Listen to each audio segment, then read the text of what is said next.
Arrêtez de dire « je vais à l'église ». Avant de m'insulter, écoutez d'abord attentivement cette vidéo. Dans Matthieu chapitre 16 verset 18, c'est dans ce passage que Jésus-Christ va prophétiser pour la première fois la naissance de l'église en disant « Et moi je te dis que tu es Pierre et que sur cette pierre je bâtirai mon église et que les portes du séjour des morts ne prévaudront point contre elle ». Ce passage marque la prophétie de la naissance de l'église. Cette église va effectivement naître le jour de la Pentecôte dans Actes des Apôtres chapitre 2 à partir du verset 4 jusqu'au verset 47 par l'effusion du Saint-Esprit. L'apôtre Pierre va se lever pour prêcher la repentance et le pardon des péchés au nom du Seigneur Jésus-Christ. Vous devez comprendre que dans l'église primitive, il n'y a pas de catholiques, il n'y a pas de protestants, il n'y a pas de baptistes, il n'y a pas de pentecôtistes, il n'y a pas d'assemblée de Dieu, il n'y a pas de prophète Kakou, il n'y a pas de prophète Branham, il y a l'église de Dieu. Certains diront qu'il y a église avec grand E, d'autres diront église avec petit E. C'est une invention humaine. Église avec petit E n'existe pas dans la Bible. L'église n'a qu'une seule définition. L'église vient du grec ecclésia qui signifie sortir d'eux. Donc enlever d'un système pour mettre hors du monde. C'est pourquoi Pierre dit « Je vous exhorte comme étrangers et voyageurs sur la terre à vous abstenir des convoitises charnelles qui font la guerre à l'âme. » 1 Pierre chapitre 2 verset 11. Donc l'église est une institution de Dieu séparée du monde. Elle n'a pas deux définitions, elle n'en a qu'une seule. Et donc pour un enfant de Dieu qui connaît la parole, dire « je vais à l'église » est une mauvaise compréhension de l'essence même de ce qu'est l'église. Parce que l'église n'a jamais été un lieu. L'église n'a jamais été catholique, elle n'a jamais été protestante, elle n'a jamais été baptiste, elle n'a jamais été assemblée de Dieu. L'église, c'est église, sans ajouter ni retrancher. C'est pourquoi je vous ai cité Matthieu chapitre 16 verset 18 où Jésus dit « je bâtirai mon église ». Il n'a pas ajouté après église un nom, il n'a enlevé non plus quoi que ce soit, il a laissé église. Parce que la définition de l'église, c'est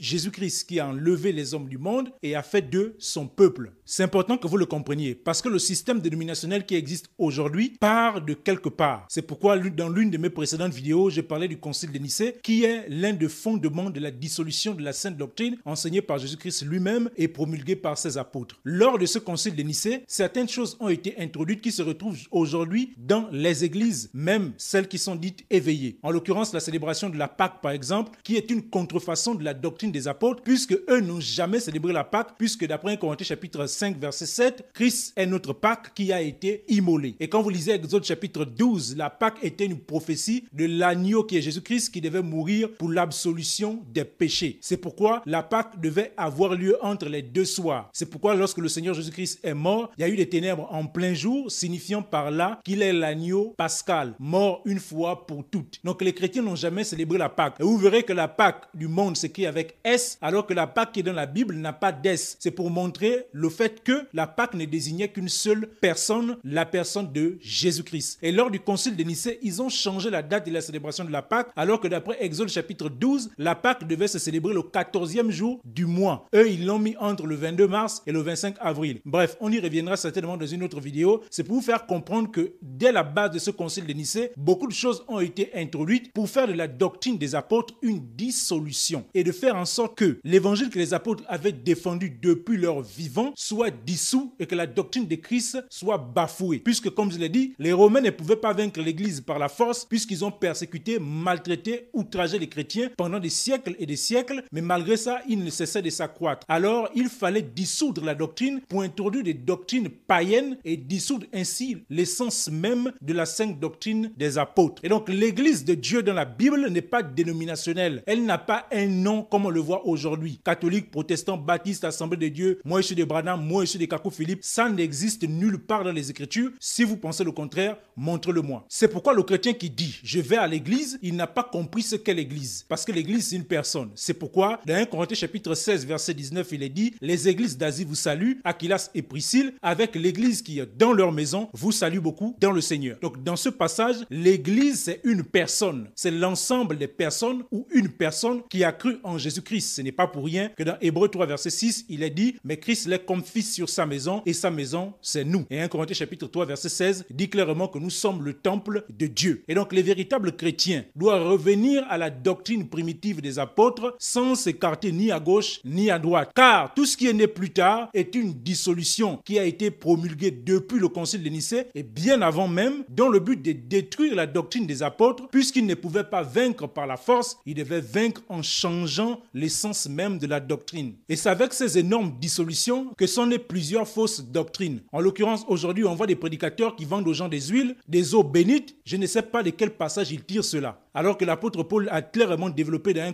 Timothée chapitre 6, à partir du verset 5 jusqu'au verset 10, que le chrétien, notamment le prédicateur, doit être un homme de contentement. Et la Bible a été claire que vous avez reçu gratuitement, vous donnez gratuitement. Montrant ainsi les apôtres désintéressés. Ainsi, c'est comme ça que se sont introduites dans l'Église beaucoup de doctrines qui ne viennent point de Dieu. J'ai parlé de la fête de Pâques, mais il en est de même par rapport à la Pentecôte. La Pentecôte, d'un point de vue biblique, n'a jamais été une fête chrétienne. Elle n'est pas chrétienne. Beaucoup vont citer Actes chapitre 20, verset 16, pour dire que l'apôtre Paul célébrait la Pentecôte. C'est un passage qui a été très mal compris, car les gens ne connaissent même pas qui était l'apôtre Paul, au point de croire qu'il avait célébré la Pentecôte. Alors que lui, il cite ce passage pour mentionner le fait qu'il descendait à Jérusalem attendant la Pentecôte, parce que c'est ce jour-là que les Juifs se rassemblaient en grand nombre à Jérusalem et qu'il devait profiter pour leur annoncer l'évangile, comme ça a été le cas avec l'apôtre Pierre dans Actes chapitre 2 à partir du verset 1 jusqu'au verset 12. Des doctrines comme ça, il y en a tellement que je ne pourrais toutes les citer dans cette vidéo. Donc quand je vous dis ne dites pas je vais à l'église, c'est pour vous faire comprendre clairement que l'endroit où vous allez tous les dimanches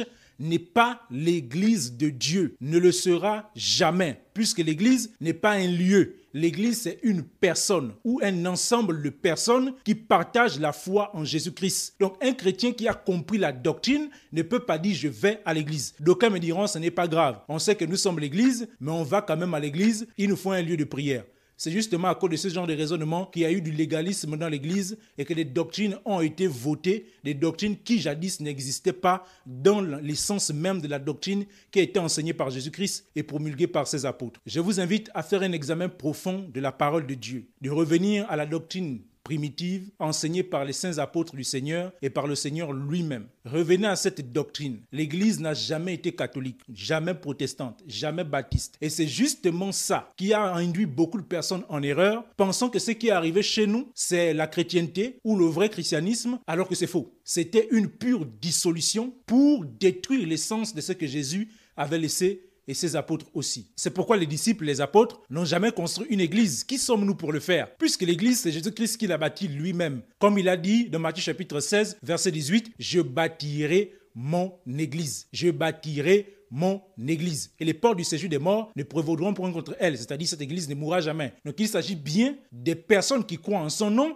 et non d'un bâtiment ou d'un lieu. C'est pourquoi dans Actes chapitre 2, à partir du verset 41 à 47, il est clairement mentionné les personnes qui vont croire au Seigneur Jésus-Christ et qui vont s'ajouter chaque jour à l'église. C'est pour dire effectivement que l'église, c'est la personne qui a cru en Jésus-Christ. Et donc, une vision ne peut pas te révéler d'aller construire une église, puisque cette vision serait contradictoire avec l'essence même du message de l'église enseigné par Jésus-Christ lui-même. Et donc, tu ne peux pas te lever dans une vision et dire « Dieu m'a dit, je dois lui construire une église. Il m'a dit que le nom de l'église serait tel. » Frère, savez-vous que la Bible reconnaît que le diable peut vous donner des révélations tel point que vous allez penser qu'il s'agit de Dieu? S'il a été capable de transporter le Seigneur Jésus-Christ, lui montrant en un instant les royaumes de la terre et toute leur gloire, vous croyez que c'est nous qu'il ne pourrait pas tromper au travers des visions mensongères? Donc beaucoup de personnes ont eu des visions qui ne venaient point de Jésus-Christ lui-même, puisque l'esprit est soumis à l'écriture. Comment l'esprit te révélera des choses qui sont contraires à l'essence même de l'écriture elle-même? Les disciples n'avaient pas construit d'église ou des lieux appelés églises, ils se réunissaient plutôt dans les lieux publics ou dans les maisons des frères et des sœurs. Quand vous lisez Actes chapitre 2 à partir du verset 45 à 47, quand vous lisez Actes chapitre 12 verset 12 où la Bible dit, après avoir réfléchi, il se dirigea dans la maison de Marie, mère des gens, surnommée Marc, où beaucoup de personnes étaient réunies et priaient. Quand vous lisez Actes chapitre 20 verset 20, la Bible dit par l'apôtre Paul qu'il prêchait publiquement et dans les maisons. 1 Corinthiens chapitre 16 verset 19 que j'ai déjà cité, on voit l'église dans la maison du frère Aquilas et de la sœur Priscille. On voit dans Actes chapitre 19 verset 9 que l'apôtre Paul va prêcher dans une école qui est un lieu